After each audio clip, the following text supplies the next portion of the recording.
একটা ড্রাফট আইন যেটা অর্ডিন্যান্স হিসেবে আমরা তুলে ধরেছিলাম, সেটার কাজ আমরা গত বছরের শেষার্ধে শুরু করেছিলাম। তারপর আমার কতগুলো রিফর্ম রোড শো আমি রংপুরে, খুলনায়, ময়মনসিংহেও এগুলো নিয়ে বিস্তারিত আলোচনা হয়েছিল। আমাদের ডেভেলপমেন্ট পার্টনার এসেছিলেন, এসেছিলেন, ব্রিটিশ হাই কমিশনার এসেছিলেন। তো সেখান থেকে আজকে 8 মাস অবধি অনেক অগ্রগতি হয়েছে। বিভিন্ন সেক্টর থেকে আমরা ইনপুট পেয়েছি। আমাদের ডেভেলপমেন্ট পার্টনার ইউরোপিয়ান ইউনিয়ন, তারা এটার একটা টেকনিক্যাল ইভ্যালুয়েশন করিয়েছেন। ক্রোয়েশিয়ার একজন জাজ, যেটা কমার্শিয়াল কোর্টে স্পেশালাইজ করেন, উনি ওনার মন্তব্য পাঠিয়েছেন। এবং এটা প্রতিনিয়ত আমরা ইভ্যালুয়েট করছি এবং আমরা যেখানে সুযোগ পাচ্ছি আমাদের বিভিন্ন স্টেক হোল্ডার, জাজেস রয়েছেন, লয়ার্স রয়েছেন, বিজনেস কমিউনিটি রয়েছেন, তাদের কাছে আমরা আমাদের নিজেদের উদ্যোগে ইউএনডিপির সহযোগিতা আমরা নিয়ে যাচ্ছি। এবং খুব রিসেন্টলি জুলাই মাসে বিডা, ইউএনডিপি, ইইউ মিলে সুপ্রিম কোর্টের সাথে একটা ডায়ালগ করেছিল। তো সেখানে আমরা অনেক ইনপুট পেয়েছি, স্পেশালি বারের থেকে, লিগ্যাল লয়ার্সদের কাছ থেকে এবং বিজনেস কমিউনিটি থেকে। তো সেগুলো ইনকর্পোরেট করে এবং সেগুলোকে আলোচনার এজেন্ডা হিসেবে ধরে আজকে আমাদের সিলেটে আসা।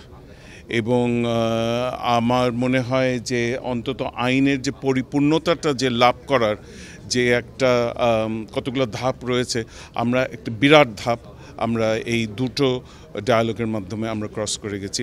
অবশ্যই আমাদের যে এটার যে ফাইনাল যে ড্রাফটটা হবে এই দুটো আলোচনার পরিপ্রেক্ষিতে এটা আমরা সরকারের কাছে দেব, কারণ আইনটা তো ওনারাই করবেন। কিন্তু আমরা যতটুকু আমাদের সম্ভব আমরা এটা শুরু করেছিলাম, এটার আমরা অগ্রগতি অনেক দূরে এগিয়ে নিয়ে গেছি এবং এটার শেষটা বোধহয় আমরা খুব শীঘ্রই এটার একটা ভালো ফল পাবো।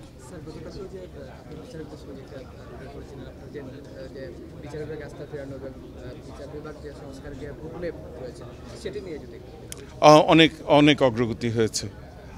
আমি ইংরেজিতে সবসময় একটা কথা বলি যে ইনক্রিমেন্টাল গেইনস, এক ধাপে এক ধাক্কায় সবসময় বোধহয় সব প্রাপ্তি হলেও সেটাকে অ্যাবজর্ব করা খুব ডিফিকাল্ট হয়ে যায়। আমাদের আমার তো 1 বছর হলো এই আমার এই অফিসে। তবে আমি বলবো যে সেপ্টেম্বরের আমার যে অভিভাষণে যে রোড ম্যাপ ছিল, সেখান থেকে যদি 12 মাস গণনা করেন, 11 মাস গণনা করেন, অনেক প্রাপ্তি আছে।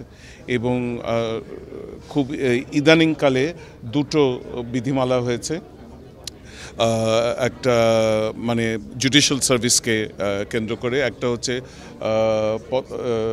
পদায়ন আর গঠন বিধিমালা। তো পরেরটা এই যে গঠন বিধিমালা যেটা হয়েছে, সেটা সুপ্রিম কোর্টকে প্রথমবারের মতো পদ সৃজনে, জুডিশিয়াল সার্ভিসের পদ সৃজনে বিশাল ক্ষমতা দিয়েছে। এবং এটা আমরা যে সচিবালয়ের যে কথাটা বলি, এই সচিবালয়ের যে আমাদের আলটিমেট যে আমাদের প্রাপ্তি অবজেক্টিভটা আছে, সেটা আমাদের অনেক দূর এগিয়ে নিয়ে গেছে। এই কথাটা, এই বার্তাটাই ওনাদেরকে দিলাম। So it was on a very positive note এবং আমি সবাইকে কনগ্রাচুলেট করলাম, কারণ এটা সব জাজশিপ এবং ম্যাজিস্ট্রেসি গত 1 বছরে আমার সাথে একসাথে কাজ করছেন এবং একটা ন্যাশনাল লেভেলে বাংলাদেশ জুডিশিয়াল সার্ভিস অ্যাসোসিয়েশন আছে, তাদেরও অনেক অবদান রয়েছে। কাজে সব কিছু মিলে ভেরি পজিটিভ। জুডিশিয়ারি ইজ নিজের গতিতে, নিজের চেষ্টায় এগিয়ে যাচ্ছে। নেতৃত্ব দিতে পেরেছি, যতটুকু সময় আছে নেতৃত্ব দিয়ে যাব। তবে আমরা সবাই খুব খুশি।